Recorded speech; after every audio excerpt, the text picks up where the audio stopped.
Welcome to Stoic Saga channel. In today's video, we're continuing our self-development series from the previous episodes. If you're new here or missed the last one, you can check out all the episodes in the playlist that'll pop up at the end of this video. These lessons aren't just educational content, they're a daily, all-encompassing approach to life. Don't forget to subscribe so you don't miss any future episodes. If you're digging this series, show some love by liking the video and dropping a keep it up in the comments below. Life is much like an elaborate banquet, where each moment offers us a variety of experiences and flavors. Just as a gourmet meal requires careful attention to ingredients, preparation, and presentation, living a fulfilling life demands mindfulness, variety, and balance. This metaphor extends beyond mere enjoyment of moments to embracing life's richness, just as one would savor each bite of a well-prepared dish. In this grand feast, the menu is diverse, featuring love, joy, pain, sorrow, success, and failure. How we choose and savor these experiences defines our overall satisfaction and growth. Epictetus, the ancient philosopher, emphasized that while pleasure is essential, moderation is crucial. This idea of selective indulgence can help us avoid the life coma, the state of being overwhelmed by excessive or unbalanced experiences. Moreover, savoring life involves slowing down and being present. Poet Rumi's advice, "Let the beauty of what you love be what you do," echoes this sentiment. It's about finding joy in simple things, appreciating the present, and truly experiencing the richness of life. Mindfulness, much like mindful eating, requires us to pay attention to the present moment, our thoughts and our emotions, allowing us to fully engage with life's banquet. Diversity in experiences, akin to variety in a meal, is also vital. Embracing different cultures, trying new activities, and stepping out of our comfort zones enrich our lives. The phrase, "variety is the spice of life," aptly captures this notion, reminding us to seek out and appreciate the multitude of experiences available to us. However, moderation remains key. Just as overindulging in food can lead to discomfort, overindulging in any aspect of life can result in burnout or dissatisfaction. Finding a balance that works for us ensures we enjoy life's offerings without detrimental effects. Additionally, sharing our experiences with others enhances our enjoyment and creates meaningful connections, aligning with Aristotle's view that humans are inherently social beings. Real-world examples illustrate these concepts. The adventurous traveler immerses themselves in local cultures, savoring each unique experience. The passionate artist creates for joy and expression, not merely for fame. The lifelong learner constantly seeks new knowledge, viewing life as a continuous journey of growth. These examples show that by practicing mindful living, embracing variety, and sharing our experiences, we can turn life's banquet into a truly fulfilling feast. Now let's get started. Lesson 1. The Banquet of Life, your philosophical guide to feasting without the food coma. All right, folks, let's talk about life as a banquet. No, we're not talking about an all-you-can-eat buffet or a fancy 5-course meal, although those can be pretty awesome. We're talking about the metaphor of life as a feast, a rich and varied experience filled with flavors, textures, and aromas. The menu of life. Life offers us a vast menu of experiences: love, joy, pain, sorrow, success, failure, and everything in between. It's up to us to choose what we want to sample, how much we want to indulge, and how we want to savor each bite. As the philosopher Epictetus put it, pleasure is the beginning and end of the blessed life. But he also emphasized the importance of moderation and choosing pleasures wisely. The art of savoring. Just like a good meal, life is meant to be savored. It's not about rushing through each course or gorging ourselves on empty calories. It's about slowing down, paying attention to the flavors and textures, and appreciating the experience as a whole. As the poet Rumi said, "Let the beauty of what you love be what you do." In other words, find joy in the simple things, appreciate the present moment, and savor the richness of life. The philosophical foodie. 1. Mindful eating. Just like mindful eating, where we pay attention to the taste, texture, and aroma of our food. Mindful living involves paying attention to the present moment, our thoughts, our emotions, and our experiences.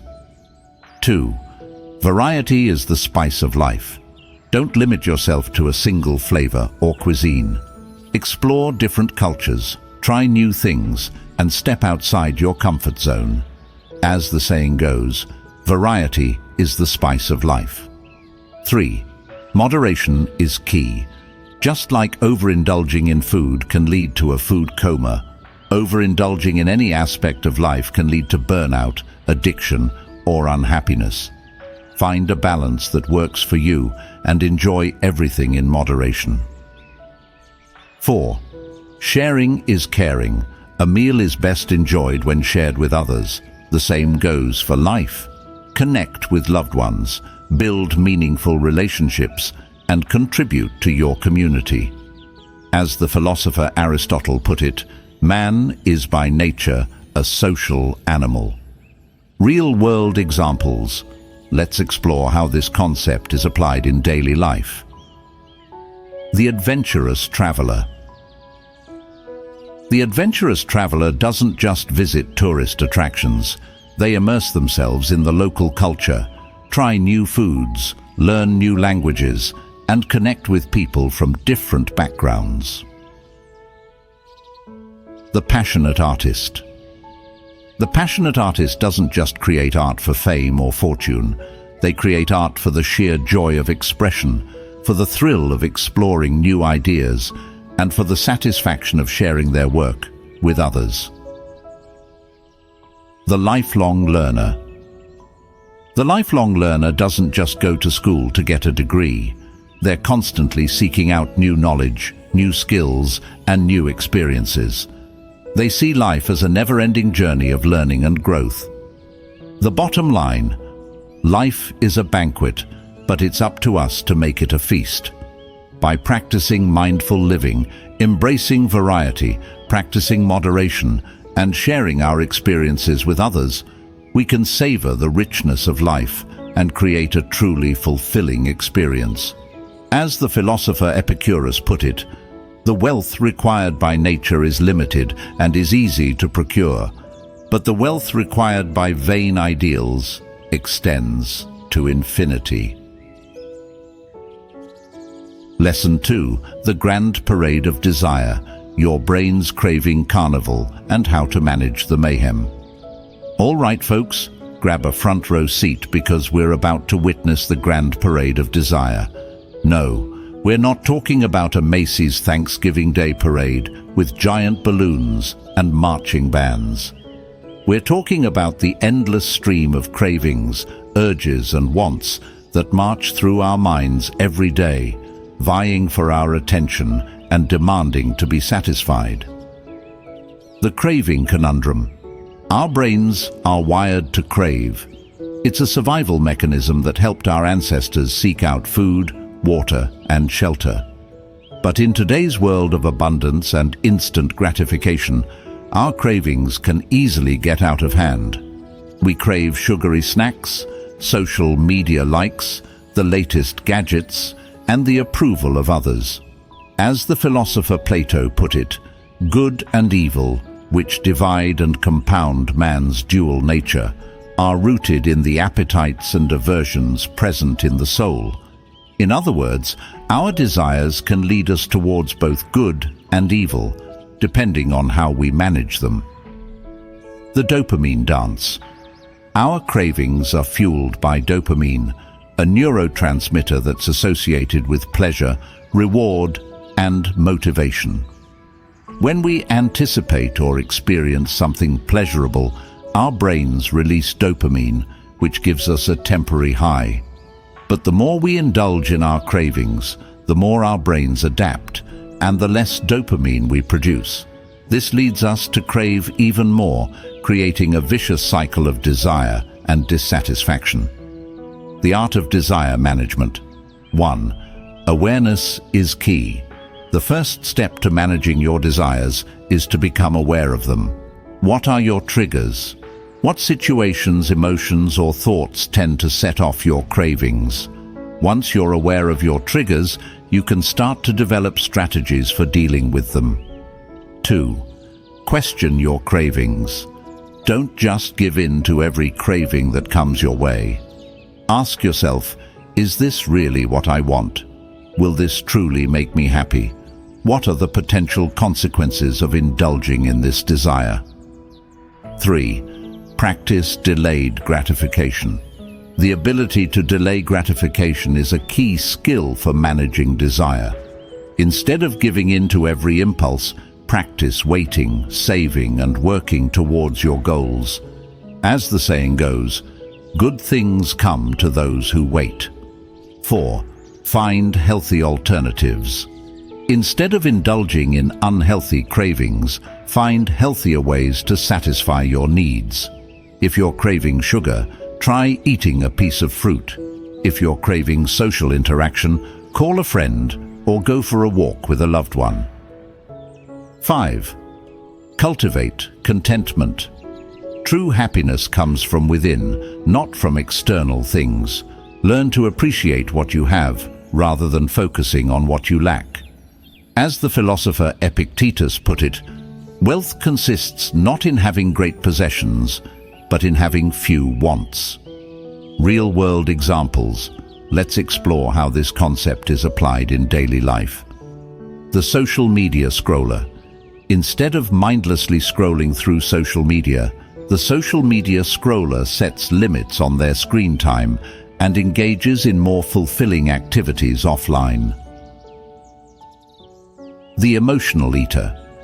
Instead of reaching for junk food when they're feeling stressed or sad, the emotional eater learns to identify their emotions and find healthier ways to cope, such as exercise, meditation, or talking to a friend. The shopaholic. Instead of buying things they don't need, the shopaholic creates a budget, focuses on experiences rather than material possessions, and finds joy in giving to others. The bottom line: desire is a natural part of the human experience, but it doesn't have to control us. By becoming aware of our cravings, questioning our impulses, practicing delayed gratification, finding healthy alternatives, and cultivating contentment, we can manage our desires and create a life that's more balanced, fulfilling, and joyful. As the philosopher Aristotle put it, the ultimate value of life depends upon awareness and the power of contemplation rather than upon mere survival. Lesson 3. Wish not, want not. The art of contentment in a world of want. All right, folks, let's dive into a concept that's kinda like a life hack for happiness. Wish not, want not. Now, I know what you're thinking. Easy for you to say, philosophy guru, but I want that new phone, car, designer handbag. But hold your horses, because we're not talking about denying yourself basic needs or pleasures. We're talking about a mindset shift, a way of approaching life that can lead to a deeper, more lasting sense of satisfaction. The wanting whirlpool. Let's be real, we live in a world that's constantly telling us we need more stuff to be happy. We're bombarded with ads, social media posts, and peer pressure that make us feel like we're missing out if we don't have the latest and greatest. It's a never-ending cycle of wanting, getting, and then wanting something else. But here's the kicker. This constant craving is a recipe for unhappiness. As the philosopher Schopenhauer put it, wealth is like seawater. The more we drink, the thirstier we become. In other words, the more we chase after external things, the more we want, and the less satisfied we feel.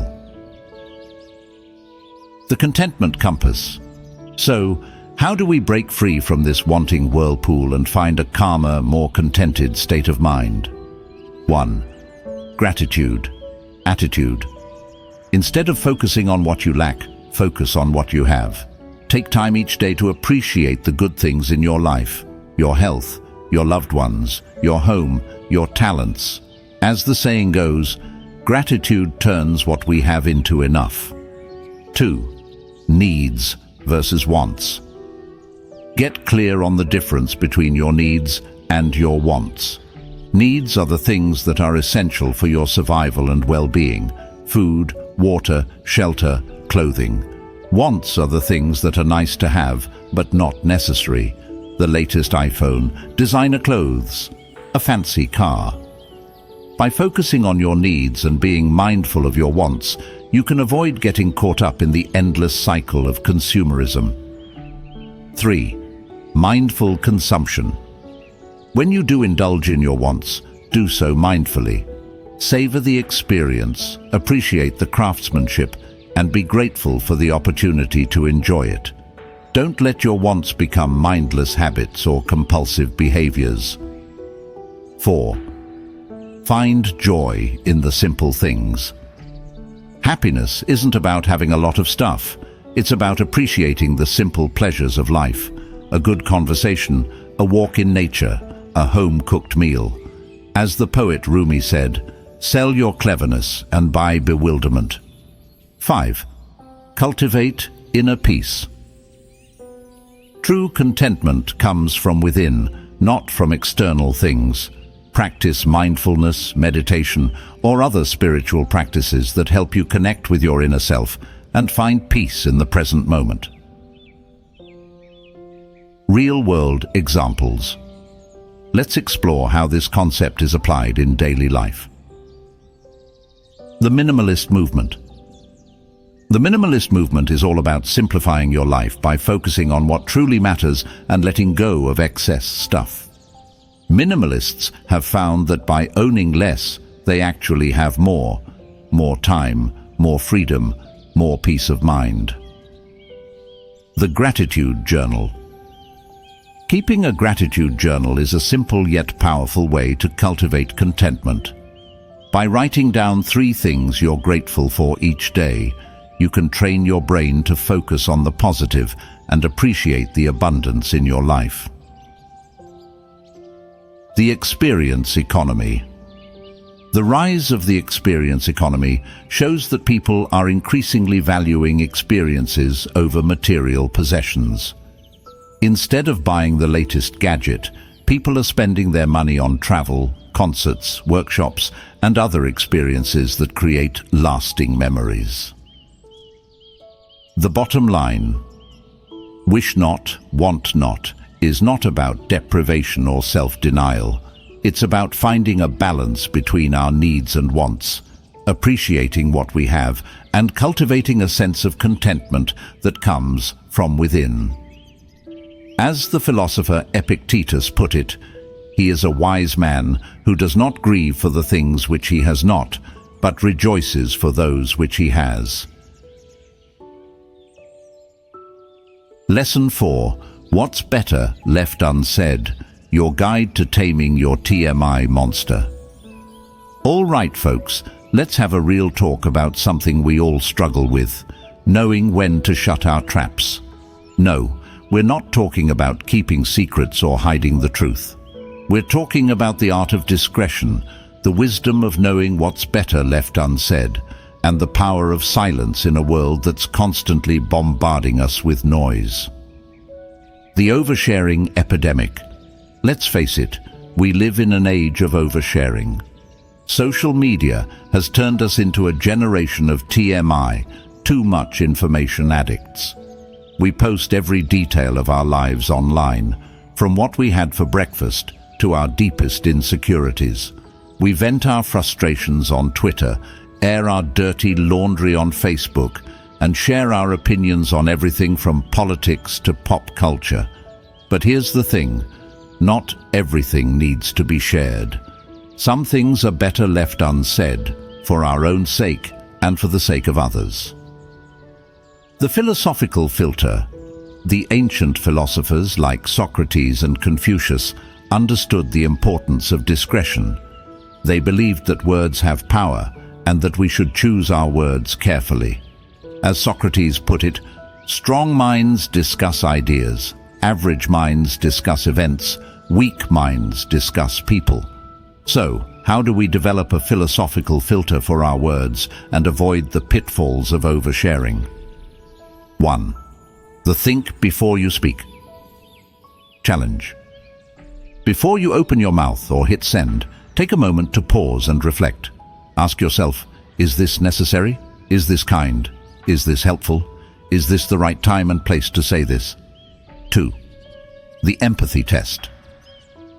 Put yourself in the other person's shoes. How would you feel if someone said this to you? Would it hurt your feelings? Would it damage your relationship? If so, maybe it's better left unsaid. 3. The confidentiality clause. Respect other people's privacy. Don't share personal information about others without their permission. Gossip is a toxic form of communication that can damage relationships and reputations. 4. The silent treatment for yourself.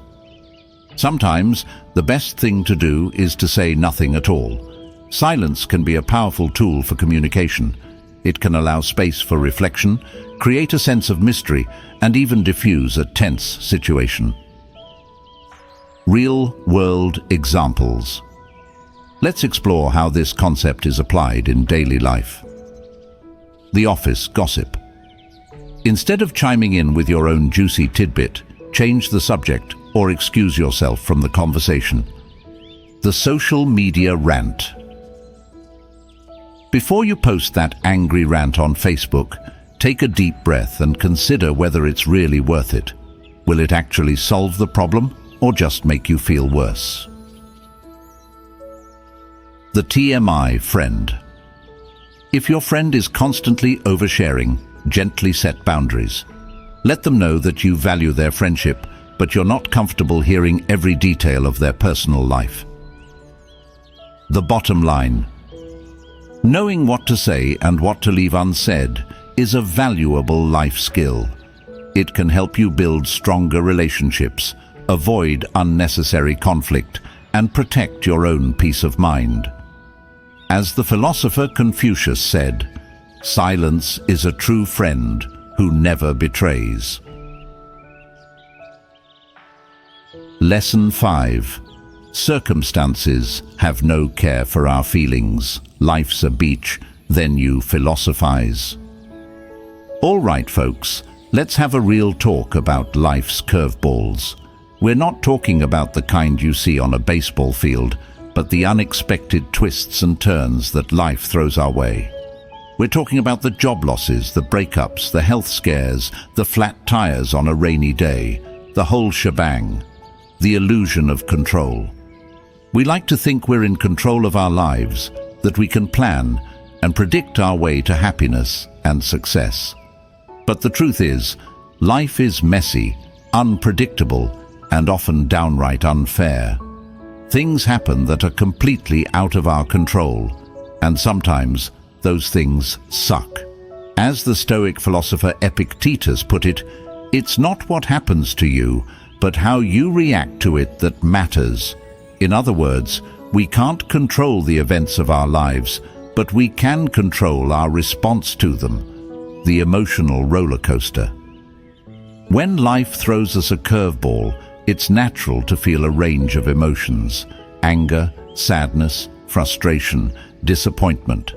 But if we let those emotions control us, we risk getting stuck in a cycle of negativity and despair. As the philosopher Seneca said, we suffer more often in imagination than in reality. In other words, we often make things worse by catastrophizing, dwelling on the negative, and refusing to accept what is. The Stoic Survival Guide. The ancient Stoics, like Marcus Aurelius and Seneca, developed a philosophy that emphasized resilience, acceptance, and the importance of focusing on what we can control. They understood that life is full of challenges, but they also believed that we have the power to choose our response to those challenges. So, how do we channel our inner Stoic and navigate life's curveballs with grace and equanimity? 1. Acceptance. The first step is to accept that life is unpredictable and that things won't always go our way. This doesn't mean giving up or becoming passive. It means acknowledging reality and choosing to focus on what we can control. 2. Perspective. When faced with a setback, try to see it in perspective. Is it really the end of the world? Is it something you can learn from and grow from? As the saying goes, what doesn't kill you makes you stronger. 3. Action. Instead of dwelling on what you can't control, focus on what you can do. Take action, make a plan, and move forward. As the philosopher Confucius said, it does not matter how slowly you go as long as you do not stop. 4. Gratitude. Even in the midst of adversity, there's always something to be grateful for. Take time each day to appreciate the good things in your life, your health, your loved ones, your basic needs. Gratitude can help you shift your focus from what's wrong to what's right. Real-world examples. Let's explore how this concept is applied in daily life. The job loss. Instead of wallowing in self-pity, the person who lost their job updates their resume, networks with contacts, and starts exploring new career opportunities. They see this setback as a chance to reinvent themselves and pursue their passions. The breakup. Instead of dwelling on the past, the person who's going through a breakup focuses on self-care, reconnects with friends and family, and pursues new hobbies and interests. They see this as an opportunity for growth and self-discovery. The health scare. Instead of giving into fear and despair, the person facing a health scare seeks out the best possible treatment, makes lifestyle changes, and focuses on staying positive and hopeful. They see this as a challenge to overcome and an opportunity to prioritize their health and well-being. The bottom line: life is full of unexpected twists and turns. But by accepting what we can't control, focusing on what we can, practicing gratitude, and taking action, we can navigate life's challenges with resilience, grace, and even a touch of humor. As the philosopher Friedrich Nietzsche said, "That which does not kill us makes us stronger." Lesson 6. The real source of harm. What's really hurting? You ain't what you think. All right, folks, let's get real about something that's been bugging humanity since, well, forever: harm. We're not talking about stubbed toes or paper cuts here. We're diving deep into the gnarly stuff, the emotional pain, the mental anguish, the existential dread that can leave us feeling like we've been hit by a truck. The usual suspects.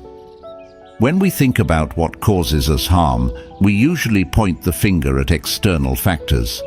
It's that jerk who cut us off in traffic, the boss who yelled at us, the friend who betrayed us, the news cycle that's a never-ending dumpster fire. But here's the kicker: while those things can definitely sting, they're not the real source of our suffering. The philosophical smackdown. The ancient Stoics, those wise dudes from way back, had a different take on this whole harm thing. They believed that it's not the external events themselves that cause us pain, but our judgment of those events. As Epictetus put it, people are not disturbed by things, but by the views they take of them. In other words, it's not the breakup that's killing you, It's the story you're telling yourself about the breakup, the "I'll never find love again" or "I'm not good enough" narrative that's playing on repeat in your head. The judgment jukebox. Think of your mind like a jukebox. It's got a whole bunch of records, beliefs, assumptions, interpretations that it can play. When something bad happens, it's easy to let the jukebox default to the "woe is me" playlist. But here's the thing, you have the power to change the record. You can choose to play a different tune, one that's more empowering, more resilient, more aligned with your values.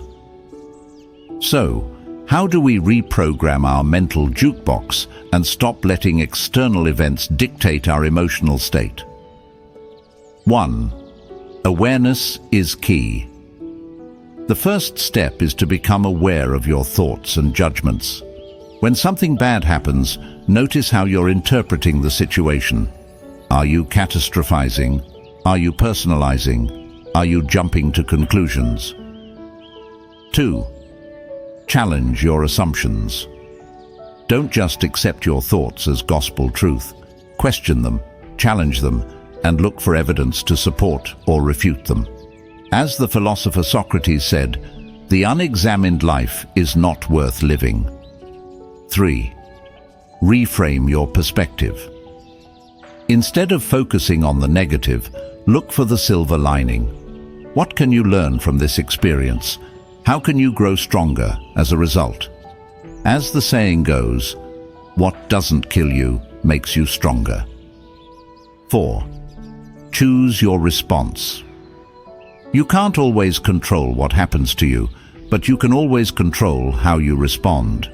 You can choose to react with anger, resentment, and self-pity, or you can choose to respond with grace, compassion, and understanding. Real-world examples. Let's explore how this concept is applied in daily life. The fired employee. Instead of seeing their job loss as a personal failure, they can reframe it as an opportunity for growth and a chance to pursue a more fulfilling career. The cheated-on partner. Instead of wallowing in self-blame and resentment, they can choose to forgive their partner or not, learn from the experience, and move on with their life. The criticized artist. Instead of internalizing the criticism and doubting their talent, they can use it as feedback to improve their work and grow as an artist. The bottom line, the real source of harm isn't out there in the world, it's in our own minds.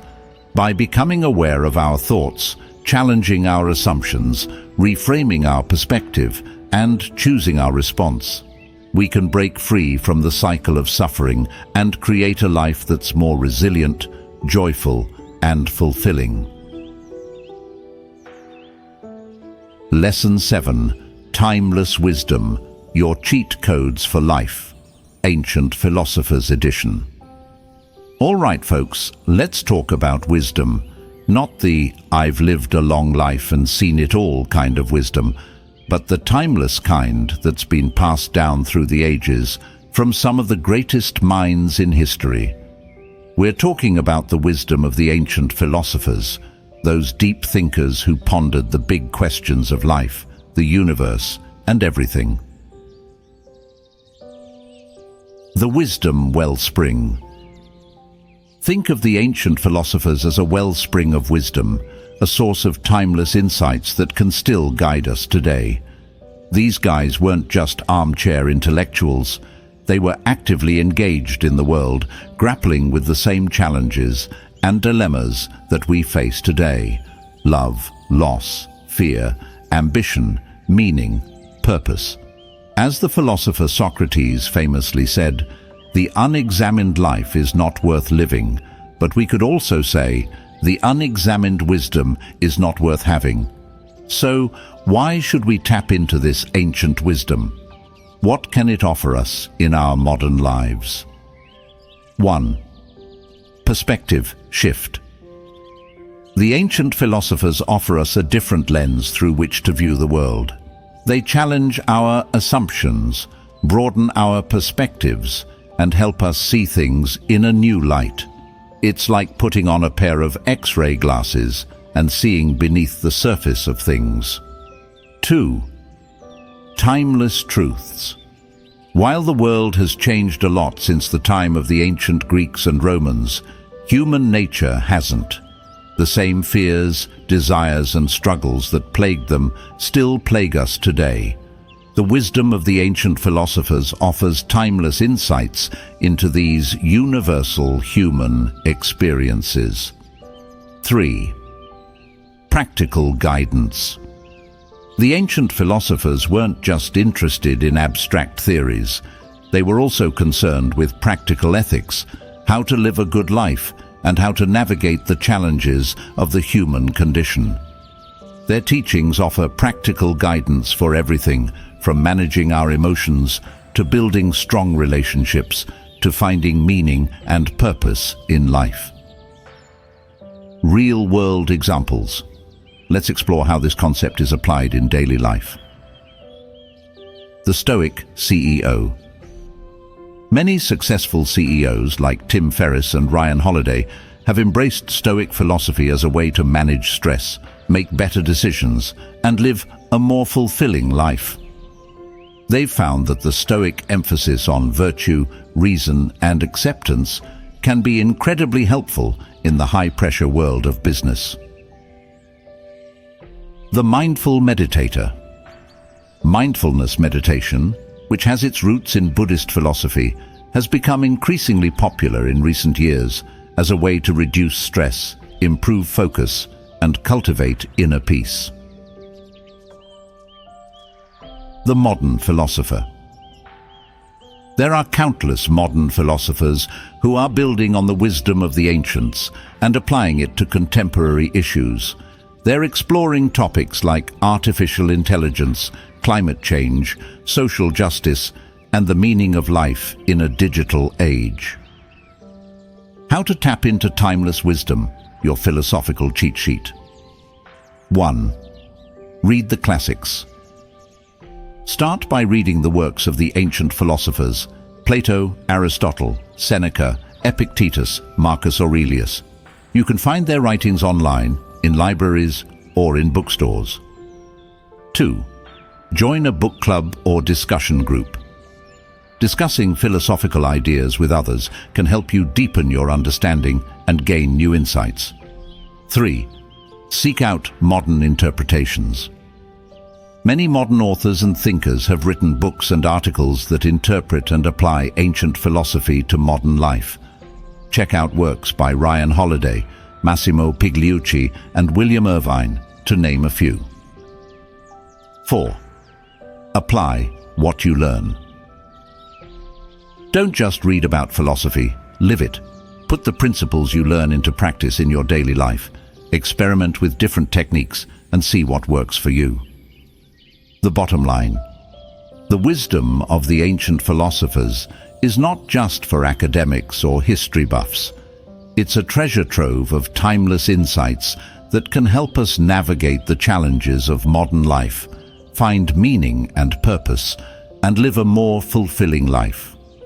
As the philosopher Seneca said, life is not about finding yourself. Life is about creating yourself.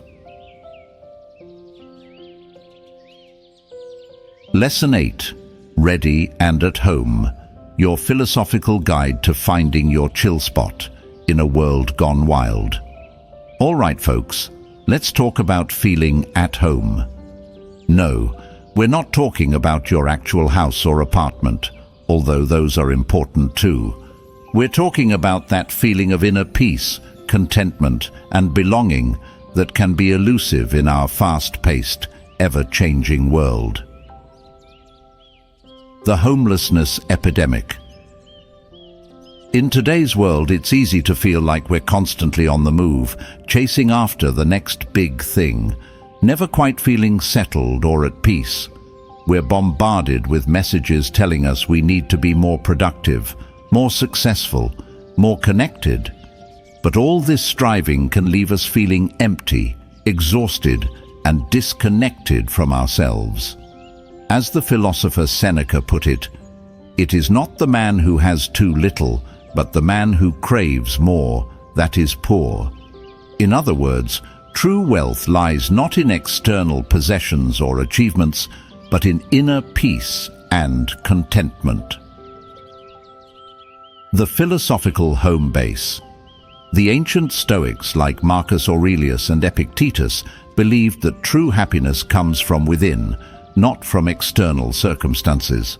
They taught that we can find peace and contentment by focusing on what we can control, our thoughts, our actions, our values, and accepting what we can't control, the weather, other people's opinions, the economy.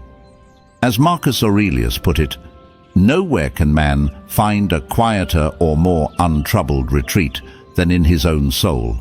So how do we create a home within ourselves, a place of refuge where we can always feel safe, secure, and at peace? 1. Cultivate inner peace. This means learning to quiet the mind, manage our emotions, and find a sense of stillness in the midst of chaos. Practices like meditation, mindfulness, and yoga can be helpful tools for cultivating inner peace. 2. Connect with your values. What are the things that are most important to you?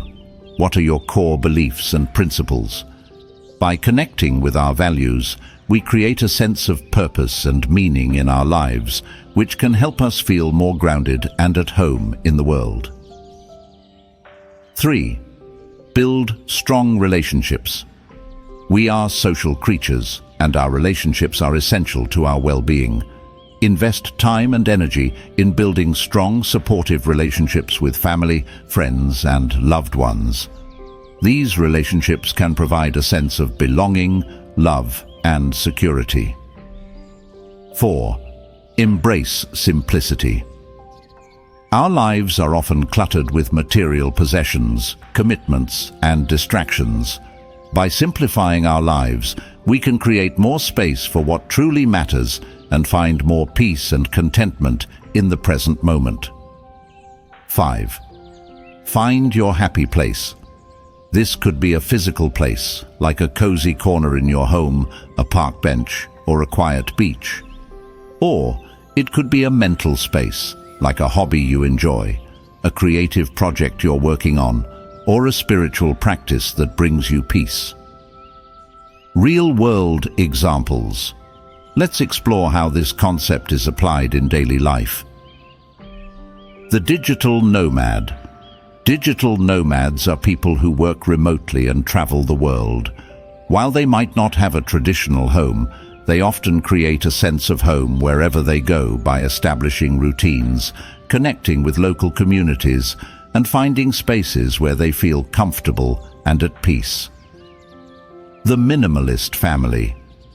Minimalist families have intentionally downsized their possessions and simplified their lives.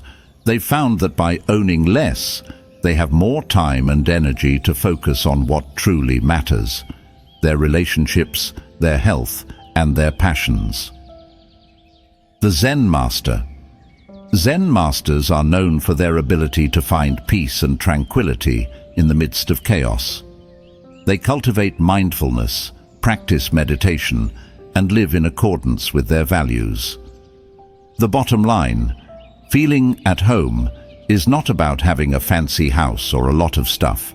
It's about cultivating inner peace, connecting with your values, building strong relationships, embracing simplicity, and finding your happy place. As the philosopher Lao Tzu put it, "Be content with what you have, rejoice in the way things are. When you realize there is nothing lacking, the whole world belongs to you." Lesson 9. The best retreat is in here, not out there. Your mind's the ultimate staycation. All right, folks, let's talk about finding peace and quiet in this crazy, chaotic world. We're not talking about booking a fancy spa retreat or jetting off to a remote island, although those sound pretty sweet. We're talking about a different kind of retreat, one that's always available to you, no matter where you are or what's going on in your life. We're talking about the retreat into your own mind. The retreat mirage. We often think of retreats as physical escapes, a chance to get away from it all, to disconnect from the daily grind and to recharge our batteries. And while those things can be beneficial, they're not always possible or practical.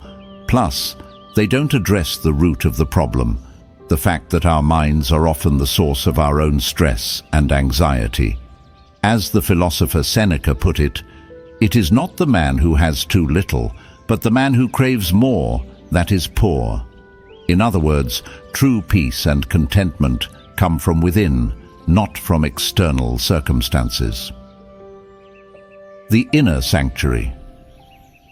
The ancient Stoics, like Marcus Aurelius and Epictetus, understood the importance of cultivating an inner sanctuary, a place of calm, clarity, and resilience that we can access at any time. They believed that by training our minds, we can find peace and tranquility even in the midst of chaos. As Marcus Aurelius put it, "Nowhere can man find a quieter or more untroubled retreat than in his own soul." So, how do we create this inner sanctuary and make our minds our ultimate staycation destination? 1. Mindfulness. Meditation. Mindfulness is the practice of paying attention to the present moment without judgment. It's about observing our thoughts and feelings without getting caught up in them. Regular mindfulness practice can help us cultivate a sense of inner peace and calm. 2. Journaling. Writing down our thoughts and feelings can be a powerful way to process emotions, gain clarity, and connect with our inner selves. It's like having a therapy session with yourself, without the copay. 3. Nature therapy. Spending time in nature has been shown to have numerous benefits for our mental and physical health. It can reduce stress, improve mood, and boost creativity. So, take a walk in the park, go for a hike in the woods, or simply sit outside and soak up the sun. 4. Creative expression. Engaging in creative activities like painting, writing, music, or dance can be a form of meditation in motion. It allows us to tap into our subconscious mind, express our emotions, and find a sense of flow. 5. Philosophical reflection. Reading philosophy, contemplating life's big questions, and engaging in deep conversations can help us gain perspective, challenge our assumptions, and find meaning and purpose in our lives. Real-world examples. Let's explore how this concept is applied in daily life. The stressed-out executive. Instead of booking a last-minute flight to a tropical island, the stressed-out executive takes a few minutes each day to meditate, journal, and connect with nature. They find that these simple practices help them manage their stress and find more balance in their life. The anxious artist. Instead of turning to drugs or alcohol to numb their anxiety, the anxious artist finds solace in their creative practice. They paint, write, or play music as a way to process their emotions and find a sense of calm. The overwhelmed parent. Instead of escaping to a spa for a weekend, the overwhelmed parent takes a few moments each day to practice mindfulness, read a book, or simply sit in silence. They find that these small breaks help them recharge their batteries and be more present for their children. The bottom line. The best retreat is not out there somewhere, it's within you. By cultivating inner peace, connecting with your values, and finding healthy ways to manage stress and anxiety, you can create a sanctuary within yourself that you can access at any time. As the philosopher Lao Tzu said, The journey of 1,000 miles begins with a single step.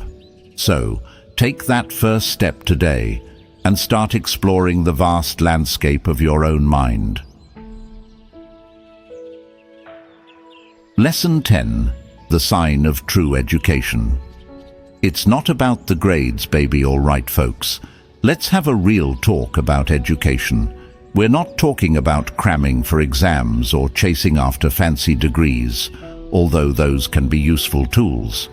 We're talking about the deeper, more transformative kind of education that shapes who we are, how we think, and how we interact with the world. The education illusion. In our society, education is often equated with academic achievement. We measure success by grades, test scores, and the prestige of the institutions we attend.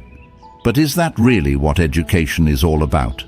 As the philosopher Socrates famously said, "I cannot teach anybody anything.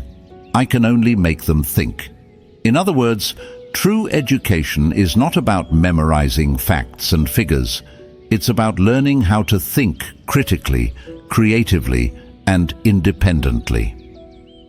The educated mind.